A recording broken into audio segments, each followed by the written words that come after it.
ಬೆಳಿಗ್ಗೆ ಎದ್ದು ನಮ್ಮ ಕುಳ್ಳಿಗೆ ಒಂದು ಗುಡ್ ಮಾರ್ನಿಂಗ್ ಹೇಳಿ ಹಂಗೆ ಆಚೆ ಬಂದು ಗಾಡಿ ನೋಡಿದ್ಮೇಲೆ ಗೊತ್ತಾಯಿತು ಗಾಡಿನ ಶೋರೂಮಿಗೆ ಬಿಡಬೇಕು ಅಂತ. ಹಂಗೆ ನಮ್ಮ ತಮ್ಮಗೊಂದು ಫೋನ್ ಮಾಡಿದೆ. ಅದೇ ಶೋರೂಮ್ಗೆ ಬರೋಕ್ಕೆ ಎಷ್ಟೊತ್ತಾಗುತ್ತೆ ಕೇಳೋಕ್ಕೆ ಫೋನ್ ಮಾಡಿದೆ. ಹ್ಞೂ ಅದೇ ಬೈಕ್ದು ಪ್ರಾಬ್ಲಮ್, ಫ್ಯಾನ್ ಓಡ್ತಾ ಇಲ್ಲ ಅನ್ನಲ್ಲ. ಸರಿ ಬಂದಮೇಲೆ ಫೋನ್ ಮಾಡ್ತೀಯಾ? ಅವ್ನು ಬರೋದು 1.5 ಅವರ್ ಆಗುತ್ತೆ ಅಂದ. ಅದಕ್ಕೆ ತಿಂಡಿ ತಿನ್ಕೊಂಡು ನಾನು ಗ್ಯಾರೇಜ್ ಕಡೆ ಹೊರಟೆ. ಆಮೇಲೆ ಗ್ಯಾರೇಜಿಗೆ ಬಂದೆ. ಗ್ಯಾರೇಜ್ ಬಂದು ಸ್ವಲ್ಪ ಹೊತ್ತು ಆದಮೇಲೆ ನನ್ನ ತಮ್ಮ ಬಂದ. ಅವನ್ನ ಕರ್ಕೊಂಡು ನನ್ನ ಡ್ಯೂಕ್ ಎತ್ಕೊಂಡು ಶೋರೂಮ್ ಕಡೆ ಹೊರಟೆ.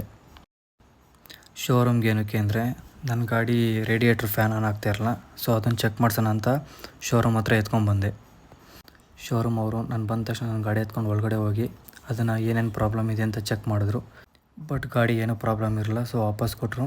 ಆಮೇಲೆ ಮತ್ತೆ ನಮ್ಮ ಗ್ಯಾರೇಜ್ ಹತ್ರ ಬಂದು ನೋಡಿದ್ರೆ ಏನೂ ಕೆಲಸ ಇರಲ್ಲ. ಆಮೇಲೆ ನಮ್ಮ ಟಿಗೆ ರೂಫಿಂಗ್ ಮಾಡಿಸ್ಬೇಕಾಗಿತ್ತು. ಅದನ್ನು ಕೇಳ್ಕೊಂಬರೋಕ್ಕೆ ಅಂತ ಟಿ ಗ್ಯಾರೇಜಿಗೆ ಬಂದ್ವಿ. ಅಲ್ಲೆಲ್ಲ ಡಿಸ್ಕಸ್ ಮಾಡ್ತಾಯಿದ್ವಿ. ಅಷ್ಟರಲ್ಲಿ ನಮ್ಮ ಗ್ಯಾರೇಜ್ ಹುಡುಗ ಫೋನ್ ಮಾಡಿ ಗಾಡಿ ಸರ್ವಿಸಿಗೆ ಬಂದಿದೆ ಅಂತ ಹೇಳ್ದೆ. ಮತ್ತೆ ಗ್ಯಾರೇಜ್ಗೆ ವಾಪಸ್ ಬಂದ್ವಿ.